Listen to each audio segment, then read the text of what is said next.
পশ্চিমবঙ্গ উচ্চ মাধ্যমিক শিক্ষা সংসদ গত 16/4/2024 তারিখ মেমো নম্বর দিয়ে একটি নোটিফিকেশন জারি করা হয়েছে।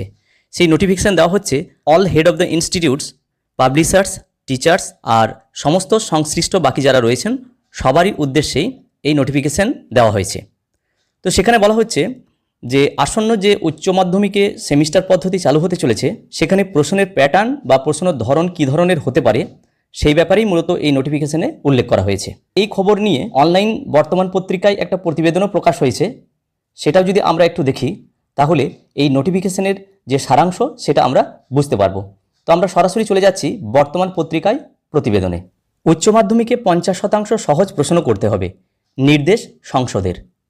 উচ্চ মাধ্যমিকের নয়া সেমেস্টার পদ্ধতিতে সহজ প্রশ্ন এবং কঠিন প্রশ্নের ভাগ এক প্রকার ঠিক করে দিল উচ্চ মাধ্যমিক শিক্ষা সংসদ। মঙ্গলবার সংসদের তরফে বিজ্ঞপ্তি দিয়ে জানানো হয়েছে 50% প্রশ্ন হবে একেবারে সরল এবং বুনিয়াদী স্তরের, বাকি 30% প্রশ্ন হবে একটু জটিল, আর বাকি যে 20% পড়ে রয়েছে সেই প্রশ্ন হবে অপেক্ষাকৃত কঠিন প্রকৃতির। সেগুলি সমাধানের জন্য বিষয়ভিত্তিক জ্ঞানের বাইরে প্রয়োজন হবে যৌক্তিক এবং বিশ্লেষণাত্মক দক্ষতার। অ্যাচিভার বা উচ্চ মেধাবীদের জন্যই বরাদ্দ থাকবে সাধারণত এই প্রশ্নগুলি। এবং প্রশ্নের ধরন কীরকম হবে সেই সম্পর্কে উচ্চ মাধ্যমিক শিক্ষা সংসদ কি বলছেন? বলছেন 4টি বিকল্প সহ মাল্টিপল চয়েস প্রশ্ন, অর্থাৎ যেগুলোকে আমরা এমসিকিউ বলি, এই এমসিকিউ প্রশ্ন ছাড়াও থাকবে শূন্যস্থান পূরণ, কলাম ম্যাচিং, সত্য মিথ্যা, এইগুলো মিলিয়ে 7 ধরনের প্রশ্ন থাকতে পারে বলে জানানো হয়েছে উচ্চ মাধ্যমিক শিক্ষা সংসদের পক্ষ থেকে।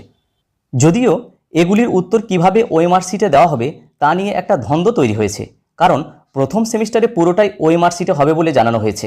উচ্চ মাধ্যমিক শিক্ষা সংসদের সচিব প্রিয়দর্শিনী মল্লিকের বক্তব্য, ওগুলির ক্ষেত্রেও 4টি বিকল্প দেওয়া থাকবে, ফলে ওএমআর শিটে উত্তর দেওয়া হবে। যদিও শিক্ষকদের এক শ্রেণীর বক্তব্য, যে 7 ধরনের উদাহরণ দেওয়া হয়েছে সেগুলির উত্তর ওএমআর শিটে দেওয়া সম্ভব নয়। সংসদ বলেছে এ ধরনের প্রশ্নের শতাংশ ভিত্তিক ভাগ করা হয়নি, তা পেপার সেটারদের বিবেচনার উপরে নির্ভর করবে। তো এই অনলাইন প্রতিবেদনটি বর্তমান পত্রিকায় প্রকাশিত হয়েছে, আপনাদের সামনে তুলে ধরার চেষ্টা করলাম। যদি ভিডিওটি ভালো লাগে এবং কাজে লাগে তাহলে লাইক, শেয়ার এবং কমেন্ট করা যেতে পারে, এবং চ্যানেলে যদি সাবস্ক্রাইব না থাকে তাহলে চ্যানেলটি সাবস্ক্রাইব করে রাখা যেতে পারে। সবাই ভালো থাকুন, সুস্থ থাকুন, ধন্যবাদ।